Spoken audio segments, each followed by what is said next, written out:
Hi, welcome back to another episode of the Branding Beardos. And today we have a very special guest. Our guest today is Jacob Puthenparambil, founder and CEO of Redhill He Communications. nailed it. Yeah, Yeah, he did. I nailed Yeah, he did, it. man. And Jacob is, here today to share a little bit about his experience growing Redhill Communications, from starting from zero all the way up to now. It's PR Provokes world's fastest agency 2 years in a row. And he's going to share a little bit more. We're going to find out a little bit more about his journey, overcoming challenges, how he has seized opportunities, and of course how he has pivoted his company during the COVID-19 crisis. So, ladies and gentlemen, let's give him a really warm Branding Beardos welcome. And once again, we have another guest who doesn't have a beard. Yeah, I just shaved before the show. We need to Yeah. send that reminder out to our guest. No, I used to have a beard, man. I shave it like, I don't know. It's like very fertile, my face. I don't shave for 2 days. It becomes like savanna. The problem is always trying to keep it nice. Now, Yeah. I realized that I was spending more time keeping the hair on my face. Yeah. Better I think one than of your hair on- first sponsors are going to be men's grooming products. Yeah. Like I think you're just 2 or 3 episodes away from Gillette. Brings you. We'll be sure to call you to manage that. The best a man can get. Yeah. If you have me more times, next one will be a hair gel company. Yesterday was the first time that I had to use some hair gel after like 2 months. I think I've almost forgotten how to comb my hair properly. I haven't cut my hair for 2 months or something. So I just use like hard gel and put it all back. And we have another few more days and we are back to all, coming out and coming back. So it's going to be very interesting to see all the hairstyles coming out of this. Well, I enjoyed the lockdown. I just realized it's eye-opening that, so many things can be done just being at home, I can pick and choose who I want to talk to. And it's been great. And most of our work is solving problems or this thing. Sometimes it does require face-to-face meetings. Yes. But everybody made the exception during this period, so that's okay. Yeah. Go ahead. Yeah, do tell us. I mean, why did you decide to start Redhill? I mean, it's not one of those things that you grew up, like as a 5 or 6 year old, like, I'm gonna grow up and be I'll make sure that I become the CEO of a PR company. PR company, yeah. How do you get to that point? Look, I didn't think I knew what PR was till I was 2-3 years into being a journalist. I don't know, but what I would recognize from a very young age was that I like to tell stories. Something I find in my young kids as well. They like to make up stories also. And then the second aspect that I liked was that I like to solve problems. Like communication problems, misunderstandings. This and that. So growing up, even my friends used to call or refer to me as Switzerland. So if anybody has an issue, they would come to me and I would, And then the other thing I joke about it now, but I was really good at, and I hope I'm still good at it, is that I can beg for anyone except me. Like you have a problem with, the other beardo, and you don't want to talk to him, you don't want to sing, but I will go there and like talk on your behalf and this thing. So there was some reason I enjoyed doing that. I don't know why. It must be I'm into pain or something, and I like doing that. So I had that in mind. So obviously after university, I was a researcher and I used to write white papers, and it was also a firm that did a lot of communication work. And this was communication work mostly for Indian government entities. So one of my earliest jobs was with the Reserve Bank of India. And the Reserve Bank of India had a huge problem at that time that, in India, people used to staple currency notes. So like a bundle of 100 rupees or something, they wouldn't put like a rubber band that came later. They would staple it. So what happens is that, then they have to take it apart, and when they have to do it and this and that. And then the notes used to get damaged, and these are expensive to make, right? So they wanted to run a campaign to stop people doing it. So then that responsibility was given to me and my team. And so it's a boring thing, right? Why do you want to stop people from stapling? And I was going to, but you have to be precise. People have to understand that, if you do this, then this will happen. If you don't do this, then this will happen. So it's carrot and stick kind of communication you need to put in place. So that was a great experience. Then there's the state of Punjab that needed their tourism branding. And I don't know whether it's a good thing to say this, but with a young team, we set up their first website. It's punjabtourism.org. Wow. The last I checked, that website is still there. They haven't even updated it. So there was a lot of inefficiencies and this. Please contact Jacob again for an update. I don't even know. I don't even know the domain details. I'm sure like the domain who's paying for it, if his credit card expires or something, or so it will become like a zombie site. But we worked on a lot of things: e-governance, open source technologies for schools in various states, and that kind of exposed me to the media side of technology. And I got an offer to work with IDG group of publications, so PC World, Linux World, Network World. So I moved to Dubai, where I was editing these magazines, part of the IDG team there. And that's when I came in contact with PR. All of a sudden there's this person calling me from this company, but she's actually not in that company, but she's in another company. So like, why would you, this thing? Or I used to write for an interview questions and everything, and then the reply would be from an agency. It's like, wow, this is a huge industry. There are people who do this. Then I was, taking part in all the Linux user groups and all these things. And I was a young man, and then one day it dawned on me that I'm just hanging around with other dudes. I need to expand my social circles. So maybe technology journalism is not something that I should, dig my heels into right now. Maybe I should expand it. And so I got a great opportunity to work for a publishing company called Motivate Publishing.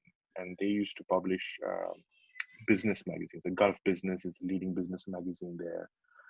They had contract publishing for Invest Dubai, which is it's like the EDB of the UAE, of Dubai.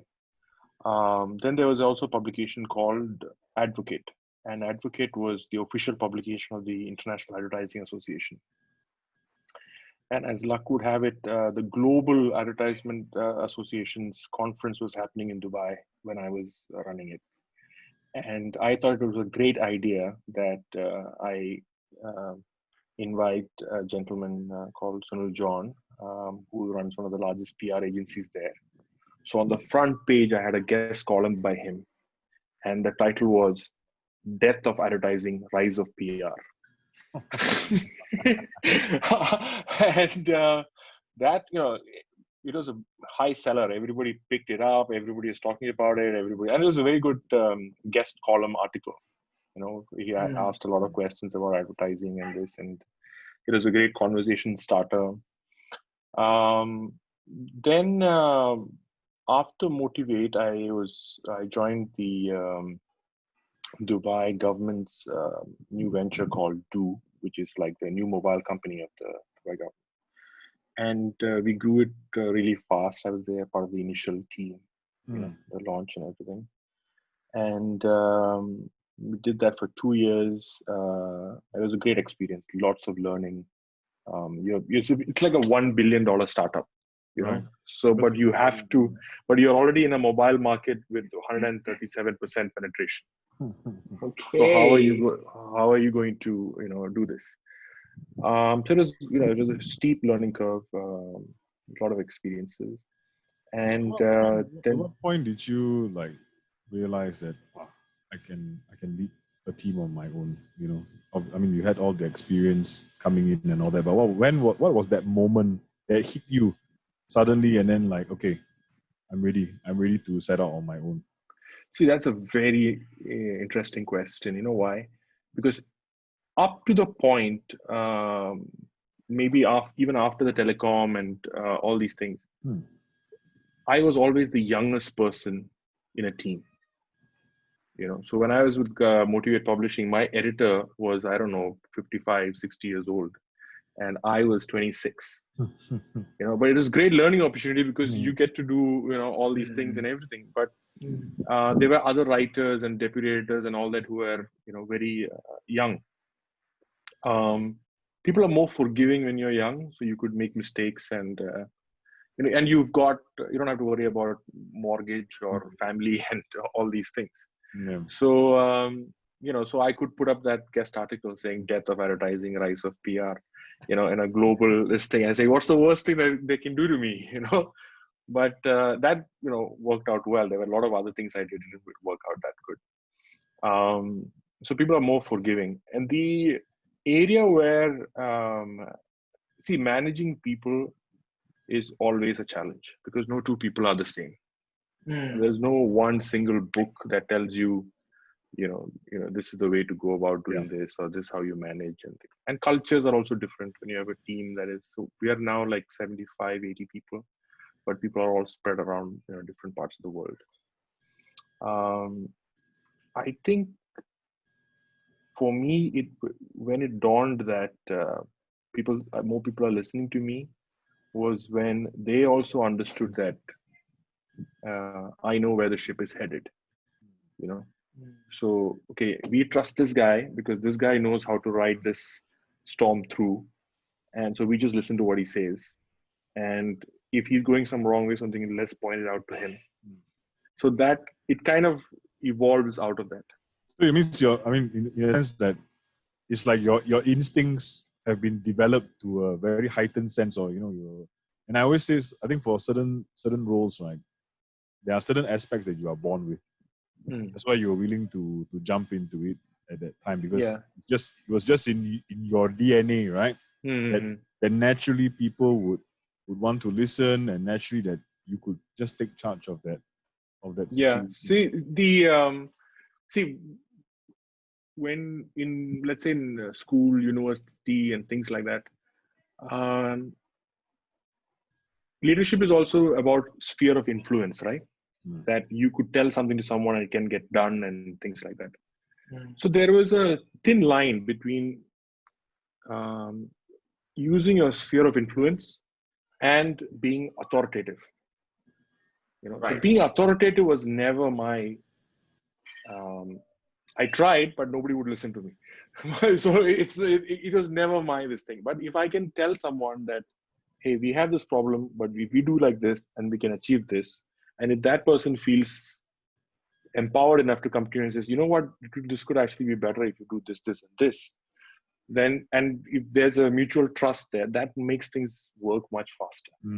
So basically you're saying that because of that experience with being Switzerland when you were younger, it really helped you to sort of manage out all the difference in cultures, because your company, you know, has grown so rapidly in the past few years.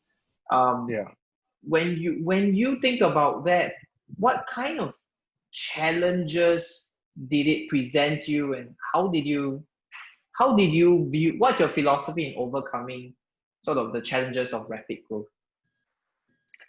See, I haven't developed a philosophy yet, but I'll tell you one or two things that really helped me was knowing yourself,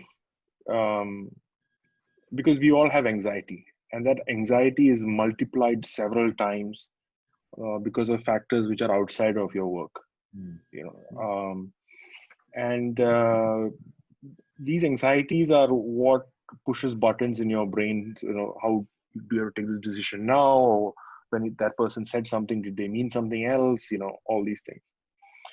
Again, we're very good about this when it comes to our clients. You know, we're able to sort it out, map it out, see this stakeholders, this and everything. But when you're running a company, the buck stops with you. Mm. So you need to be responsible. So that is how you learn and evolve.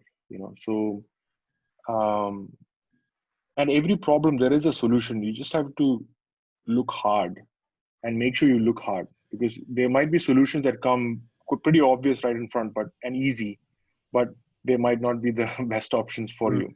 Exactly. So I remember one of the earliest things which I've written about as well is when we got a few large orders in our beginning, but those big companies have huge payment cycles, 60 days, 90 Yep. days, and because we were so young and we were like a marketing agency, advertising agency, in the banking term, they wouldn't give us a line of credit or bill discounting or anything. And then there were people who would come to us and say, "Oh, we'll lend you money, this thing, everything." It's easy to take, right? Oh, but no, we said we can't do that, because if we do that, we are going to fall into that trap. It's this thing. And luckily we kept looking harder and harder, and there was a startup that was doing invoice financing, and because they were starting off and they have got funding, they were keen to get customers, So when we looked hard enough, we found 2-3 solutions like that, and then we were able to get it done. So I think the key issue is, and also the other thing I've written about in the past as well, is finding people. When you're a young, small company, who would want to leave a large agency and come and join you? Nobody's heard of you. Mm-hmm. So there are people in my team that I've spoken to for years to join. Wow. A lot of the senior staff that I know their parents, and there's one senior BU head whose parents I speak to, and I told them that when the son is also finishing, they should also join us. So I pre-booked him. So I'm it's like a horse breeds. I'm going for, I need this bloodline in this market. So So the question is, like, you're talking about like reserving people or looking for people, talking to people for years. What are you looking for in talent? See, if you're looking for a good PR person, I would say that a good PR person is a combination of a lawyer, an accountant, and a flight steward. Yeah, because what you need is, as a lawyer, you should be able to find key angles, argumentative points, write it out really well, map it out and everything, and carry that kind of gravitas. You should have that sense of numbers as an accountant, because end of the day, you are a function of marketing. You need to find out at every move you make, what is the risk and revenue reward that there is, so you can't be buying up Google ads or hosting a huge party, or trying to get an influencer and all that, but if it's not going to generate any returns to your bottom line, then what's the point? Correct. And then the third characteristic is the most important, is the flight steward one. No matter if the plane is crashing or this thing, you have to be pleasant. You need to be aware of all the safety regulations. But your smiling face but firm. Don't ask for that third drink on a 30-minute flight. So it's you need to have that personality. Welcoming personality, keeping people calm in terms of turbulence and things like that. So it's a rare combination to get all three of them in a person. Yeah. So that's what we look for. Say so. Yeah. So we've hired a few people. Yeah, we've hired a few people from Lee Kuan Yew School. I find some of the grad students there pretty good. We have some students from the NTU School of Communication. It's quite good as well. So and also there are people who enjoy this kind of work. I mean, I take pride that that there are startups who joined us when they were in their angel round, and today they are worth near unicorn status. So and they grew with us. They're the ones who told us, hey, why don't you open an office here, because we are going into this market, why don't you open. So that it's very fulfilling, and it's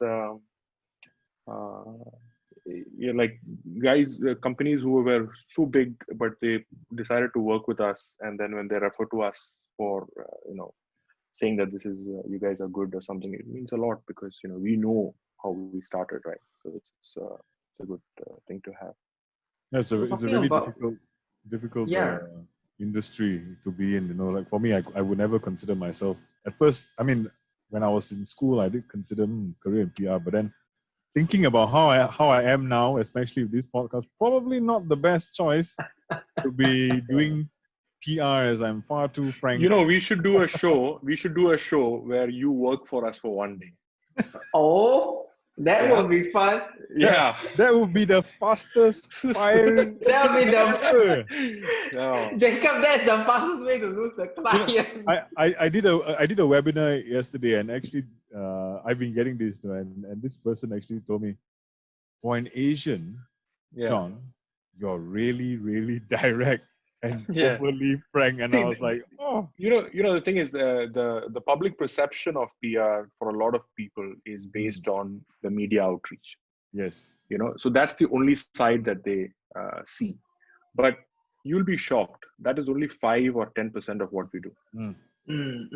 Most of the work we do, at least what I do personally, is we are the cleanup crew. After a major oil disaster or this or that, and nobody should know, and it should be done quietly, swiftly, and then it's this thing. Someone once told me, a mentor once told me that if you're a good PR person, a lot of things that you do, it's almost like you're a ghost. And if nothing goes wrong, it's not because of you. But if everything goes wrong, you have to fix everything, and it's because and it's gonna be your fault. Yeah. No, there is. See, I'll tell you, for a good PR person, and a lot of PR people are former journalists. So they need to know the people in the ecosystem. They need to do a lot of reading. They need to be updated. They need to have some social skills to suss out information. Because all these, maybe not so much in Singapore, but in other markets, especially South Asia, even Japan, there is a lot of counter activity against your organization. In India, we call it the plantation business. Because your competitor will plant stories about you, so they call it the plant. Yeah. So then you have to have this counter terrorism kind of inbuilt PR capability to be on the defensive. And there are also short sellers if you're a listed company and things like that who want to. So you have to be always, you should have a data collection team. You should be analyzing. You should know that this journalist had coffee with that guy on that day. So it's a lot of stuff, especially heavily regulated industries, PEs, airlines industry, and things like that. And so the public sees, especially when I was a journalist, I used to see that, these guys are just mailing out press releases, right, or this thing. Because that's what the public sees, or they see Sex in the City, or the glamorous parties and things like that. I don't know how many glamorous parties. Like, we've got about 30-40 clients. I think we do 1 or 2 parties in a year. Right? But most of our work is, this thing. So a lot of people have that sense. But as I said, some people enjoy it because they enjoy that problem-solving aspect. It gives a lot of satisfaction. I think it's the same thing as branding almost, because sometimes when I have to deal with clients and I tell them all the stuff that we do, and they're like, "Isn't it just the website and the logo?" I'm like, that's like, that's a consequence of the whole branding exercise, but it's not the exercise. It's the same thing with PR. It's not just this press release that I'm putting out for you, but it's all the other nonsense that are going to help you cover up or help you to promote, at the back that people forget, and I think that's why.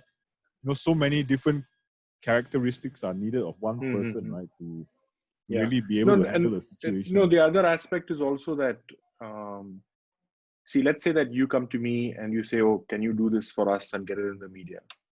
And figure out that in 2 months the whole world finds out that you are a fraud. Mm. Yeah. Journalist is not going to remember you. The journalist is going to remember me. Yes. So we have to be also very selective in who we choose to represent. Yeah, almost like a lawyer. That's why sounds like a lawyer. Almost like a law firm. No, Yeah. lawyer has a sense of duty, right? Because the client is already in trouble, so Right, he right. is duty bound to put his side. Yes. Your job is to But stop them from getting into trouble. Yeah, but there were not for us, but there are scenarios where during the whole crypto blockchain phase. Hmm. So there are these waves that happen every Right. year. There's like a fintech, big data, blockchain, crypto, and you see a lot of people use these buzzwords to get attention, raise and this and all that, raise funds and stuff. And a lot of them don't succeed. I mean, it's natural for startups to fail and things like that, but you should be careful about the claims you make and things like that, because if you want to come back, then we have to be careful that we didn't push a story that was, that's that. Right. Journalists are much more menacing outside Singapore, because there's competition. There's competition between them, and there's a lot of subscriber-based media outside of Singapore and this thing. So we have to be very careful. Mm. And talk about that, right? There is this sort of a perception that PR people and PR agencies are sort of part of this whole issue of pushing specific angles. I wouldn't say fake news, but specific angles of news. And then they end up being demonized as you guys are pushing fake news in a lot of areas. And how do you view this, and what is your approach to dealing with that perspective of PR agencies? Yeah, so one of the things that helped us early on in this scenario is that we wanted to, and this is right from the beginning, even for my first client, we don't do project work. We only do retained work. So if you want me or my team to work on something, you have to put a ring on it.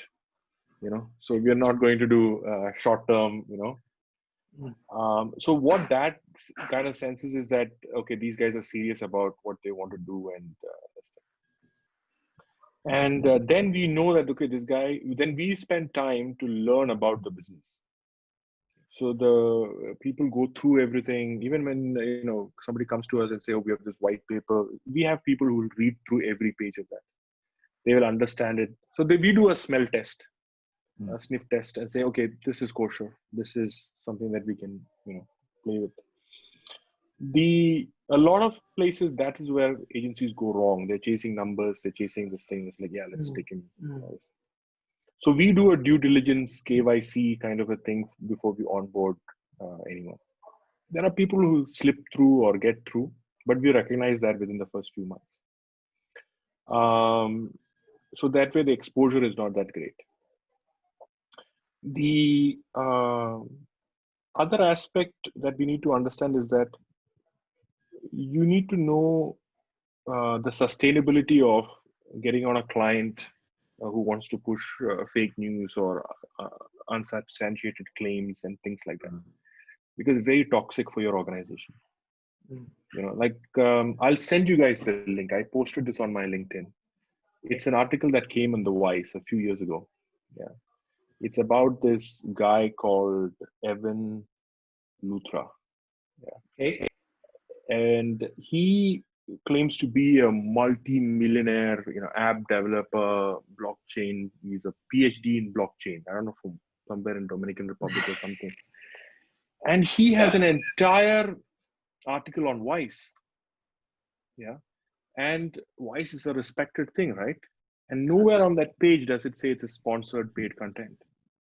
But it says but the author side, it says buy unlimited. You click on unlimited, it says everything is sponsored. But if you look at only that page, it won't be there.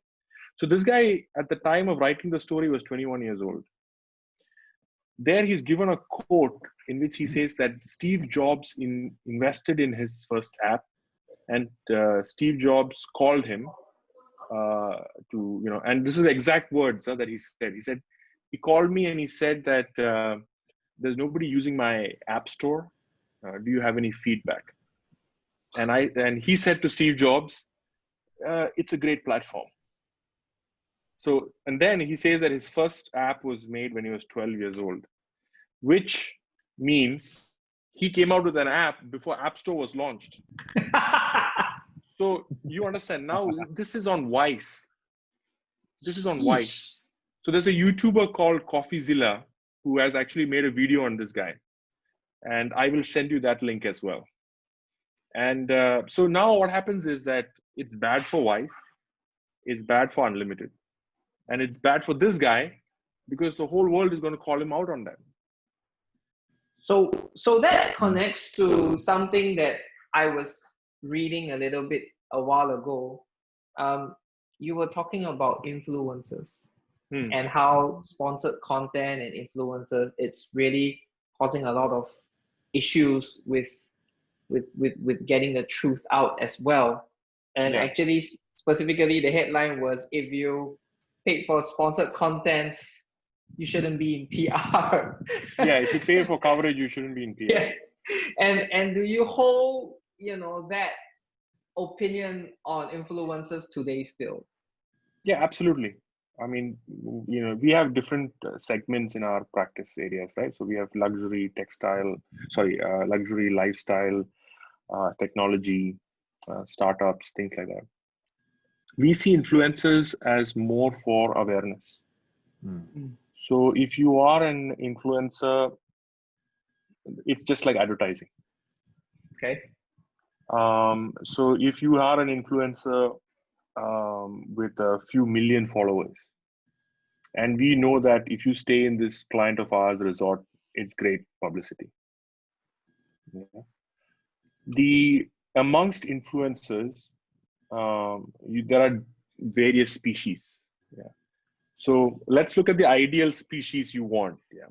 Ideal species the number one characteristic should be that they're authentic. Yeah.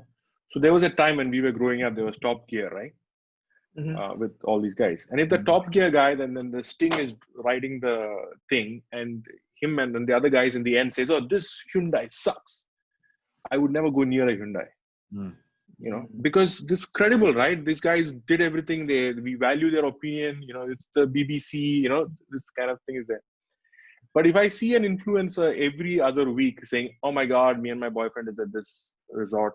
Oh my God, me and my friends are at this. Oh, we're having this."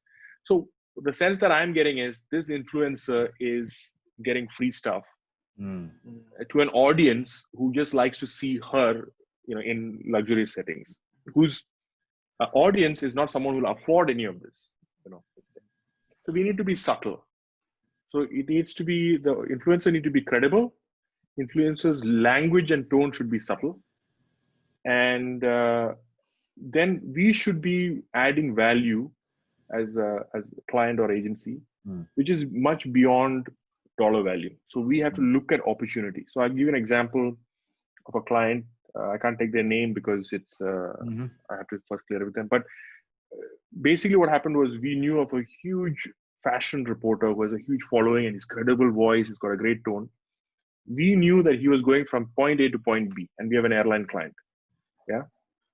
So we spoke to him and we said, you know what, why don't you, because you're going there for a big shoot and a fashion show and everything, and you're going to write a big 6-page story about it. Yeah. And you're going to document this on your social media. Why don't we give you an experience of, the first class offering of this airline? Yeah. You still have to buy the ticket of economy or business, something. We'll try to upgrade you and things like that. And then you just mention your experience in that, in the publication, So then what happens is, when the final story or the coverage and social media, everything comes out, it's authentic and tied in with his bigger story. He's going to Milan for a fashion show and a shoot and everything. His audience is people who are high-end luxury and everything. So it's our audience as well, who will appreciate things. And then he makes a video sitting in first class with the cuisine and the ceiling stars and all these things. it's great because it subconsciously goes into that stakeholders. It's like, yeah, next time I fly there, I should try this airline. Yeah. So that is what you should look for in this thing. But if you see, there's a lot of money to be made in influencers. It's that's why this whole micro influencer thing came about. Like herd them all together and say, like, look, these guys combined has an audience of 3 million. And they will post things about you, and look how many social media posts you've got, and it's viral. Mhm. It's not viral. You've basically paid people to post this up. That's right. It's not something that is And this shotgun approach, right? This like just spray and pray approach is actually not really healthy for brands, because you're putting the brand in the hands of a whole bunch of influencers, and you really don't know who or what you're associating with as a brand. Yeah, I would say that the two villains in most marketing communication, especially in PR, is PowerPoint and Excel sheets. Yeah, because they want to do something that looks good on PowerPoint. Show a funnel, and show this and show that, this is metrics and numbers and all. Yes, it's important. But the key thing you need to do is what does your bottom line say? We did this for this airline, and then we saw an uptake of this much on this first class and business. That is real money in the bank, right? Like in the VC industry, they say that don't go buy paper money, go buy beer money. So in valuations keep going up, but you're a private company, you can't sell your stock, you can't do anything. You should be able to exit, bring in the money, and buy a beer with it. Then you've made money. So similarly, what you should look for when you look at social media influencers and things is, okay, this guy's DNA, his tone, his messaging agrees with us. Let's work with him and develop him. Obviously, he has costs, he has this, but where is it that he normally spends stuff? And we can, like, if I had a photography client, right? I would find the top 20 influencers, and I would give them, like, hey guys, you need a camera because you're shooting all these things. I'm not going to give it to you for free, but let's have like this, because we did this with the telecom client we had in another market, where we created so we wanted to target the entrepreneurs and things, right? So the telecom company came up with a package, which is for entrepreneurs with a huge social media following, and they had to pay for it, which was a subsidized cost, but they still have to pay for it, and they were free to write what they felt about the service. So they would review it, and they would say, this is good, this is bad. We would thank them for their feedback. So that makes much more sense. Otherwise, if somebody goes up and says, oh, these are the best telecom guys in the world, and if somebody buys it and puts it in their phone and say that, oh, why is it giving me 3K a second?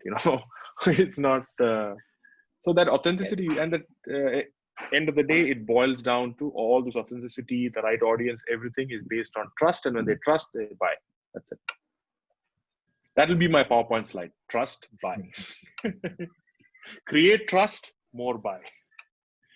I like what you're talking about with the trust and the authenticity. And I'm really interested to understand also. I understand that, at one point in the business when it was still growing, the co-founder exited because of like medical reasons.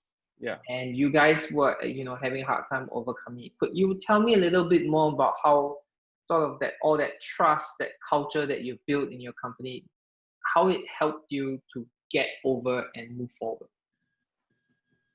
Yeah, it's so Sureka and I founded the company, and we started with $2,000. And my wife had given me 6 months. 6 months, you're not paying rent, you should go get another job. So that was great motivation. Pressure. And so no pressure. What pressure? So then we worked really hard and we built it all up. We learned a lot of things for the first time. I remember when we set up our office in Japan, we didn't even check the weather. So we just landed there on a cold day and like, oh, we should check the weather. And We were trying to hire people there. We don't know how because everything is through recruiters. So I used to just ask random people, working at Starbucks who sense can speak English.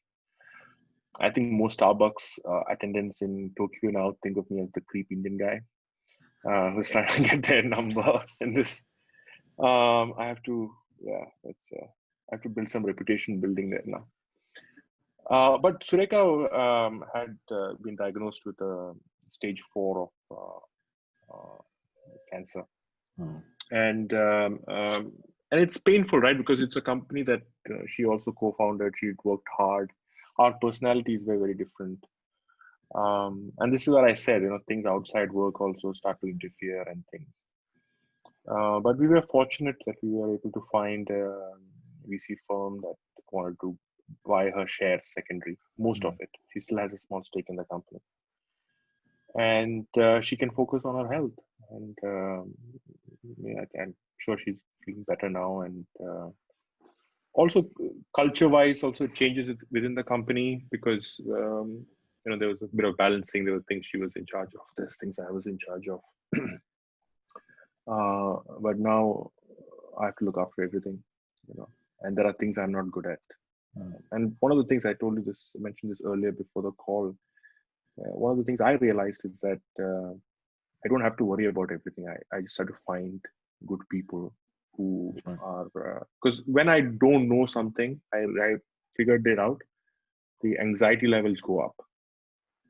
So the bookkeeping and the 14 countries, different taxation, labor laws, this legal stuff, everything was not my strong point. So we have someone who manages those things. We have someone who looks after these things, and then they do it well. I don't have to micromanage or do anything. So I focus on where we make our money, which is problem solving, figuring out how to help our clients with bottom line and things like that. Our company is very young. I think there is 2 of us who are above 40, and the rest are in their early 30s or even lesser. So average age in the company is very low. We also want them to stay long. The company is 6 years old. I think a lot of our staff are going on 2 to 3 years, maybe 4 years. That is really impressive, for a lot of people out there. Because we've made our mistakes. We've made mistakes and we've also learned from it.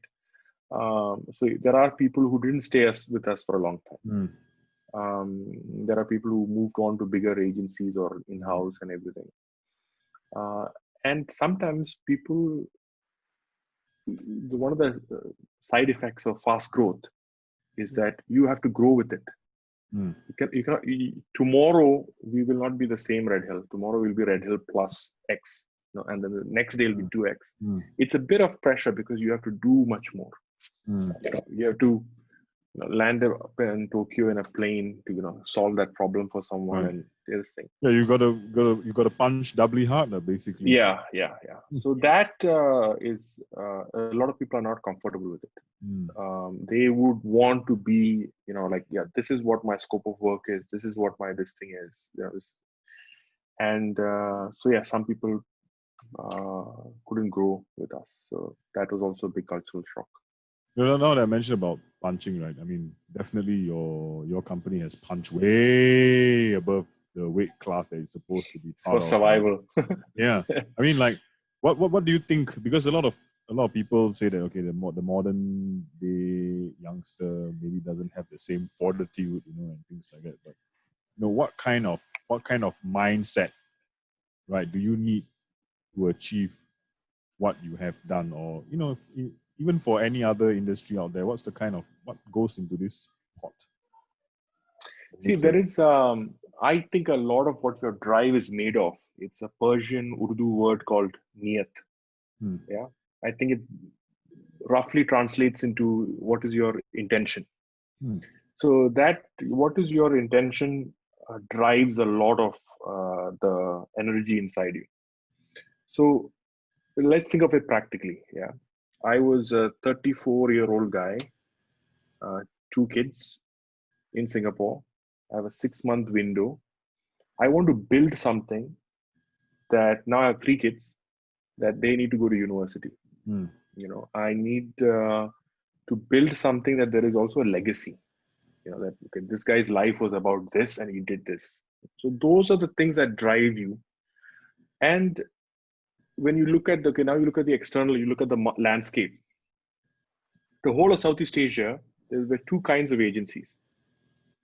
There was fully big multinational agencies. Your Burson Marsteller, your Edelman, your Ogilvy, and things like that.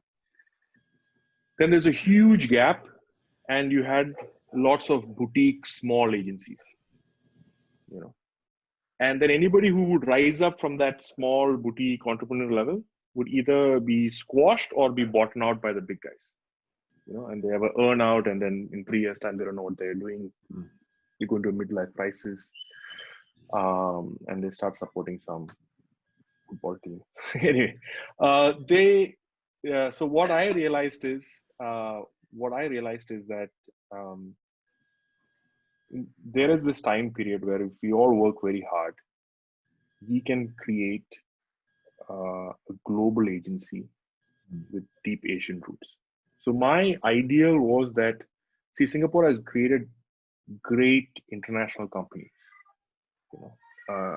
Singapore Airlines. Who would have thought when Singapore Airlines started up that it will be such a global airline? DBS Bank. All. So I thought, okay, and also the world is changing, right? From an industrial, we have a lot of industrial companies, Keppel and all these guys. Then we have information technology companies, all these things. I think the next phase is going to be communication, information, culture. That is going to be the next thing. And we should own that. And for that, so we want to be the DBS, Singapore Airlines, Keppel of the world when it comes to the communications industry. Then the next factor you have to look at is, where is the general industry trend going to? So you see that the advertising pie is being shrunk. Because nobody wants to put ads in newspapers, or except if you're the son-in-law of someone and you want to wish a happy birthday. And show off a horse. Yeah. So that is thinking. So you have to come up with new ways. So digital is big, and then in digital, the gatekeepers are Facebook and Google and all these guys. So there's a lot of flux. But the one thing that people will need is problem solving when it comes to reputation. They can say, okay, we have this big issue in this country with this thing, or our clients. So it's like I tell my guys that if we focus on the strategic PR angle, we give good advice, we're able to solve problems. The only time an AI bot will take over our business is after there's an AI barber who's cutting your hair, and there's an AI lawyer who's pleading cases. Then we got that safe zone. We are not that we cannot be replaced. You can get databases to send out press releases to every firm in the world. You'll get published in some obscure websites here and there, and somebody will do a PowerPoint and an Excel sheet saying that, we got 85 pieces of coverage, which was read by 3,000 bots, and retweeted by 60,000 bots. But bots don't have credit card numbers, so they never buy anything. So you have to, so that is what drives us. And there are challenges that come, right? It's like, okay, we've been growing at this rate. Now it's slowing down because we've been growing organically. Maybe now is the time to bring in more outside investors, or we go to a bank, and there are lots of good agencies that we can buy regionally rather than us trying to set up. So those are big decisions, which I have never done before. I have never, I've helped other people buy other companies, but not, these things. I've invested in companies who are startups and stuff like that. But when you're of this size, you tend to worry about those things because you don't know much about it. But it is something that, okay, this is the broad direction. Let's just learn about it now. Let's research and let's figure it out. But there are also lots of plus signs, that, as you said, we can look back and say, oh, this is great. But the danger with that is don't get intoxicated by what you've done. You have to look at what is still ahead. Exactly. And that's there. The big challenge also is our people, right? Our people are young, and we want to make sure that we have more young people joining us. And people who are good, we want to give them like that life career option. They work with us till the end, and they benefit out of it. They grow out of it. Oh, that's fantastic. Yeah, and I think I really stand with you on that part where all these things, because I think it's Asia's time to shine. When it comes to this kind of, let us lead the way. I think that's why me and Kenneth, I know we probably can't be, maybe not at your level, but we can be the playboy of the branding.